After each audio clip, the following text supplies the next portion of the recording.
Wealth create करना almost सबका गोल होता है। आई एम श्योर आपका भी होगा, बट ये गोल स्मूथली कितने लोग अचीव कर पाते हैं? बहुत सारी प्लानिंग और कोशिशों के बाद भी एक छोटी सी गलती सब कुछ डिस्टर्ब कर देती है।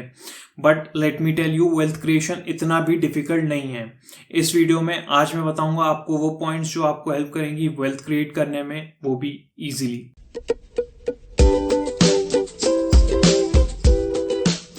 आज हम बात कर रहे हैं वेल्थ क्रिएशन पे, क्योंकि ये आपके लिए बहुत इंपॉर्टेंट है irrespective of your profession. Wealth creation की जर्नी बहुत लवली और सिंपल होती है अगर हम इसके कॉन्सेप्ट्स को, बेसिक्स को समझ लें तो। एंड आपको इसकी डेस्टिनेशन पे पहुंचना है व्हाइल इंश्योरिंग कि आप इस जर्नी को एंजॉय करें। तो ये रहे कुछ पॉइंट्स जो आपकी हेल्प करेंगे। बट बिफोर स्टार्टिंग मैंने एक वीडियो बनाया था मनी मैनेजमेंट मिस्टेक्स पे। Here is the link for you to check. Okay, let's begin with the first and most important point. Wealth creation is a long-term game and the idea is to make money continuously. It's not about days, weeks or months. It's about years. तो हमेशा जो भी decision लें इसको दिमाग में रख के लें। एंड ये कंटिन्यूस एक्टिविटी है अगर आपको वेल्थ क्रिएट करनी है एंड कंपाउंडिंग का फायदा उठाना है तो। ऐसी वन टाइम अपॉर्चुनिटी से फैसिनेट मत होइए जो मनी मेकिंग के शॉर्टकट्स बताती हैं, क्योंकि वेल्थ क्रिएशन में कोई शॉर्टकट नहीं होता।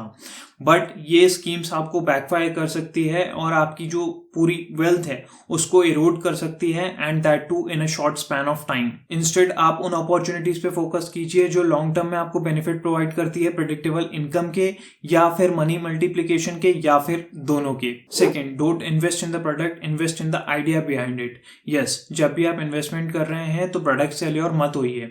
इंस्टेड पता लगाइए वाई का, पूछिए अपने आप से कि ये प्रोडक्ट कैसे काम करता है और मुझे ये रिटर्न्स कैसे देगा। ऐसे नहीं कि किसी ने बोला म्यूचुअल फंड सही है तो आपने म्यूचुअल फंड में इन्वेस्ट कर दिया।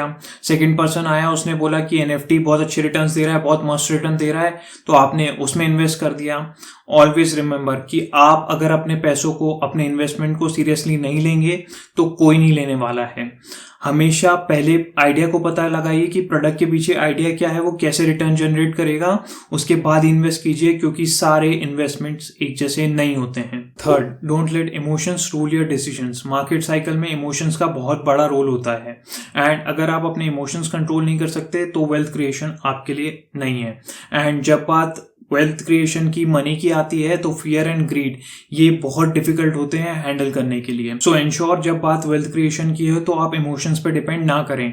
आप डिसीजंस हार्ट से ना लेके दिमाग से लें। आर्ट ऑफ वॉर बुक में संजू ने कहा था, don't count on opponents not coming but rely on having ways of dealing with them. ये बात जो वार के कॉन्टेक्स्ट में कही गई है इन्वेस्टमेंट के लिए भी बहुत सूट करती है। आप जब भी इन्वेस्टमेंट डिसीजन ले तो इंश्योर करें कि आप शॉर्ट टर्म मार्केट मूव्स और इमोशंस पे रिलाई ना करें। इंस्टेड आप अपने डिसीजंस को बैक करें सॉलिड रिसर्च से, प्रोडक्ट अंडरस्टैंडिंग से और डेटा से, ताकि आप लॉजिकल एक्शंस और लॉजिकल डिसीजंस ले पाएं। Fourth, achieve the right balance. Investment में मेजरली 3 तरीके के लोग होते हैं। फर्स्ट, वो जो हर थोड़ी देर में अपने इन्वेस्टमेंट को चेक करके या तो खुश होते हैं या दुखी। सेकंड, वो लोग जो ये कहते हैं कि भाई हमने इन्वेस्टमेंट एक बार कर दी तो कर दी, हम तो देखते ही नहीं अब उसको। एंड थर्ड, वो जो बैलेंस क्रिएट करते हैं, जो पेशेंस रखते हैं बट ये भी इंश्योर करते हैं कि वो एक्टिवली मॉनिटर कर रहे हैं अपने इन्वेस्टमेंट्स को। फर्स्ट 2 टाइप के लोगों को लॉस होने के बहुत सारे चांसेस हैं, क्योंकि फर्स्ट वाले के पास पेशेंस नहीं है और इसी कारण से वो इमोशनल डिसीजंस लेगा, इसके बहुत सारे चांसेस हैं। एंड सेकंड वाले को तो ये पता ही नहीं है कि उनके इन्वेस्टमेंट के साथ हो क्या रहा है। बट थर्ड कैटेगरी वाले हैं माइंडफुल डिसीजन लेने वाले, एंड दैट्स द प्लेस जहां आपको होना चाहिए। पेशेंस के साथ आपको ये इंश्योर करना है कि आप एक्टिवली मॉनिटर कर रहे हैं अपने इन्वेस्टमेंट को, और उसी के साथ एज एंड व्हेन नीडेड है आप चेंज करेंगे अपने इन्वेस्टमेंट पोर्टफोलियो में। Next, planning is the base of wealthy structure. I feel ये पॉइंट सेल्फ एक्सप्लेनेटरी है, बिकॉज आपको अपने असेट्स एंड लाइबिलिटीज को काउंट में लेके, रिस्क एंड रिवॉर्ड को समझ के ये प्लान करना चाहिए कि आप कितना इन्वेस्ट कर सकते हैं, कौन सी असेट क्लास में इन्वेस्ट कर सकते हैं, कब तक के लिए इन्वेस्ट कर सकते हैं। इस तरीके से आप ये इंश्योर कर पाएंगे कि आप अनप्लान्ड और इमोशनल डिसीजंस ना लें और अपनी जो वेल्थ है उसको हमेशा ग्रो कर सकें। नेक्स्ट इंपॉर्टेंट पॉइंट जो आपको समझना चाहिए वो है more is not always better. Yes, wealth creation की जर्नी में ज्यादा हमेशा अच्छा नहीं होता है।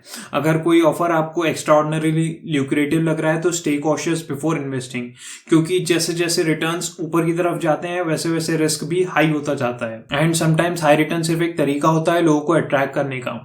इसके कोर में ना कोई प्रोडक्ट होता है और ना कोई रिटर्न होती है, सिर्फ एक चीज, बोगस स्कीम्स। तो हमेशा अपना होमवर्क कीजिए, जैसा मैंने पहले कहा, अपने प्रोडक्ट को समझिए जिसमें आप इन्वेस्ट करने वाले हैं और उस रिसर्च के बेसिस पे अपना डिसीजन लीजिए। Next, DIY can be dangerous. ये पॉइंट भी बहुत इंपॉर्टेंट है। वेल्थ क्रिएशन की जब बात हो तो DIY फॉर्मूला मत यूज कीजिए, always go for a consultation. And ये बात भी ध्यान रखिएगा कि ये कंसल्टेशन आपको फैमिली और फ्रेंड से नहीं लेना है, बल्कि आपको किसी फाइनेंस प्रोफेशनल की हेल्प लेनी है इसमें। एंड कीप गोइंग, जैसा मैंने पहले पॉइंट में कहा कि वेल्थ क्रिएशन एक लंबी गेम है, तो be persistent and keep investing. ये नहीं कि कुछ टाइम इन्वेस्ट किया and then stop. And no matter what, always ये इंश्योर कीजिए कि जब आपको कट करना पड़ रहा है तो आप एक्सपेंसेस एंड पे कर रहे हैं, ना कि सेविंग्स या इन्वेस्टमेंट एंड पे। इन बातों को ध्यान में रखते हुए start your wealth creation journey now, अगर अभी तक नहीं की है तो। एंड कमेंट करके मुझे जरूर बताइएगा कि आपने कौन सी एज में अपना फर्स्ट इन्वेस्टमेंट किया था। Thanks for watching. अगर वीडियो अच्छा लगा हो तो लाइक कर दीजिएगा, अगर सब्सक्राइब नहीं किया है तो वो भी जरूर कर लीजिएगा। I am Abhishek Purohit from सोएसिव lab, signing off for now. Stay healthy, stay safe.